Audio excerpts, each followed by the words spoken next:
The Miami Dolphins disappoint us once again, getting eliminated from the playoffs practically, losing 20-12 to the Houston Texans.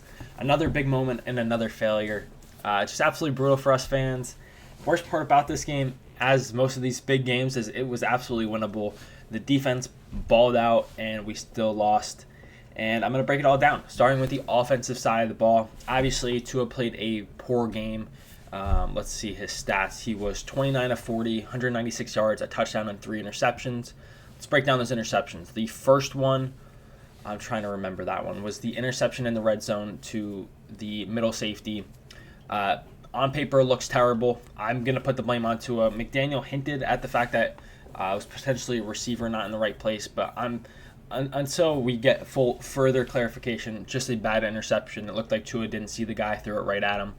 The second interception, it looked like Tyreek was running like a corner route, out route, and kind of threw it to Tyreek, and Stingley was right there. And then the last interception, in my opinion, was just a phenomenal play by Stingley. It was a decent, like a solid deep ball. It was in Tyreek Hill's hands and got ripped out from Stingley. I give credit to Stingley, but nonetheless, 3 interceptions, that's how you lose the football games.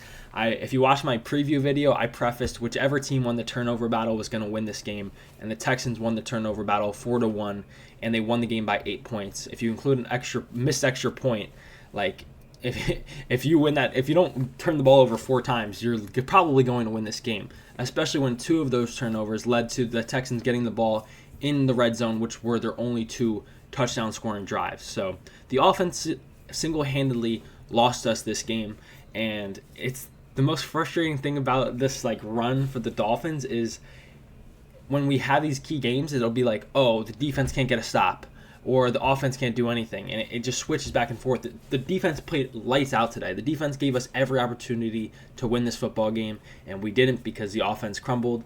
And like I mentioned, in these big moments, it's either the offense or the defense or the special teams are all combined. I think back to the Packers game, it obviously started with special teams, but the defense really couldn't help us out. And then the offense in the second half was pretty lights out. But yeah, just a brutal loss. Like I said, I people might try and say I thought we were going to make the playoffs. I always thought playoffs were unlikely, but I thought if we had won this game, we were going to make them. Now, playoff hopes are dead. Another year without winning a playoff game. Obviously, a different conversation if you don't lose Tua, you're probably sneaking in. But once again, there's just these underlying issues of not being able to win these very important games. Obviously, Dolphins were down both starting tackles and their backup tackle. Waddle went down early, and they got dominated on the offensive line. I would have liked to see us try to establish the run a little more. We ran the ball out of I-form, which was something I was calling for. We got a few solid runs. Once again, solid runs getting negated from holding. Whenever Tua got outside the pocket, there was holding. The offensive line play was not good. I think that's a place to start in the offseason. I'll take my lumps. I was kind of supporting the decisions among the offensive line in terms of some of the lack of investment in the guard position, because I thought McDaniel could overcome it with scheme. And I think the poor guard play is a big reason why our run game is so bad. In my opinion, I'll once again, I take the lumps. I thought we were good on the offensive line, enough to win football games, and specifically in the guard spot. I think they're the reason why our run game has been so bad. In terms of the tackles, I think, well, you can say whatever you want. I think we did a good job in terms of building the offensive tackle position in the offseason. You obviously have Armstead, who you know is injury prone, but guess what? You draft his backup and then hopefully the tackle of the future in Patrick Paul. So you have a backup left tackle in place. You re-sign Kendall Lamb, who did good for us last year in a swing tackle role. So you have 2 quality backup players and then 2 quality starters. Obviously, you're going to assume Armstead goes down, sure, but you have a backup ready.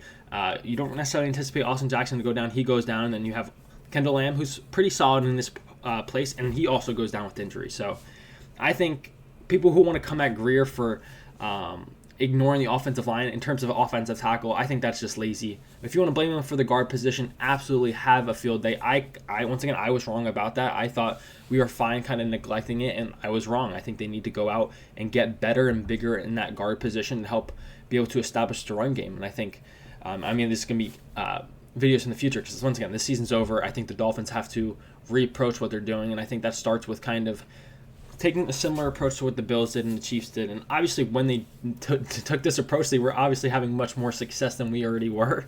But in terms of maybe letting go of Tyreek Hill, trading him, and looking to become a team that can run the ball with conviction and spread the ball around. And I think Tua has shown the ability to spread the ball around to the different weapons. You can get cheaper while also spreading those resources out. In terms of the defense, once again, just flowers to a lot of the players. Zach Steeler's an absolute stud.